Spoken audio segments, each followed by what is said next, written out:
ဒီတစ်ခါမှလုံရောက်ခဲ့တဲ့မြောက်တစ်ခုငါတင်ချင်းဆိုင်တစ်ကလေး Oh my yogurt မှာစားလာခဲ့တာလေးတွေကိုပြောပြချင်ပါတယ်။တိုင်းလိုက်တာနဲ့နင်းကနဲ့အလေးစီရဲ့ခွက်မှာရေခဲလုံးဝမပါတဲ့ပြင်းပြင်းနှစ်တင်ချင်းတင်ခဲ့တစ်ခွက်ကိုမှ9000တဲကလုံးဝတန်းတာနော်။အရသာကလည်းဆိုင်းတောက်မှာဆိုမျိုးရိုး20ရောင်းလာခဲ့တဲ့50ကျော်ရှိတဲ့လက်ရဆိုတော့ရန်ကုန်ပြောင်းလာတာမကြသေးတဲ့ဆိုင်တစ်ကလေးဆိုပြီးတော့ one shot တွက်လို့မရဘူးနော်။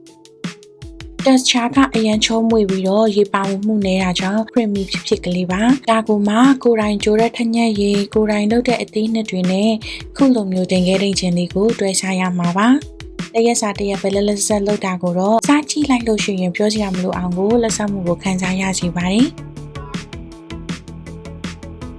လူရင်းတင်ချင်းနဲ့ strawberry တင်ချင်းကရောင်းအကောင်းဆုံးလို့ပြောပါတယ်တကယ်လဲ live ဖက်ကောင်းမှုမုန်းကြီးပါပဲ strawberry အနှစ်ကလေးတွေကတင်ချင်းနဲ့ရောမွေလိုက်တာနဲ့ချက်ချင်းကိုချစ်စရာကောင်းပြီးအရသာရှိတဲ့တန်းနုရတင်ဆိုင်ခဲလေးဖြစ်သွားတော့တာပါပဲ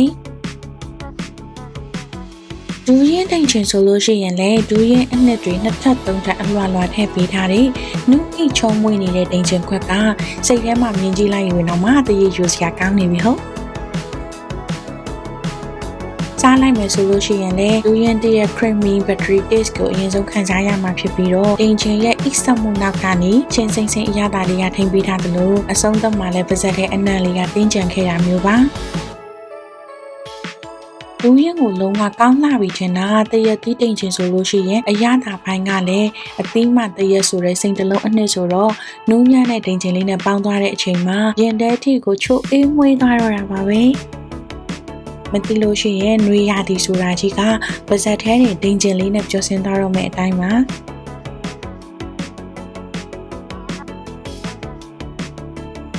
ပြားရည်လေးကတော့လူကြီးလူငယ်မျိုးချမ်းမရေးလိုက်စားတဲ့သူတွေတိုင်းနှစ်သက်တဲ့မင်းညူပါပြားရည်ချိုလေးနဲ့တွဲဖက်ထားတဲ့ဒိန်ကျင်လေးက probiotic အနေနဲ့ဦးလန်းချောင်းကိုအထောက်အကူပြုတာကြောင့်အသားအရည်လည်းလှစီသလိုကိုခံစွမ်းအားကိုလည်းမြင့်တင်ပေးတာမို့လို့ပြားဒီအခုအပြောင်းမှဖြစ်တတ်တဲ့ဖျားနာမှုတွေကိုတော့မှကာကွယ်ပေးနိုင်ပါတယ်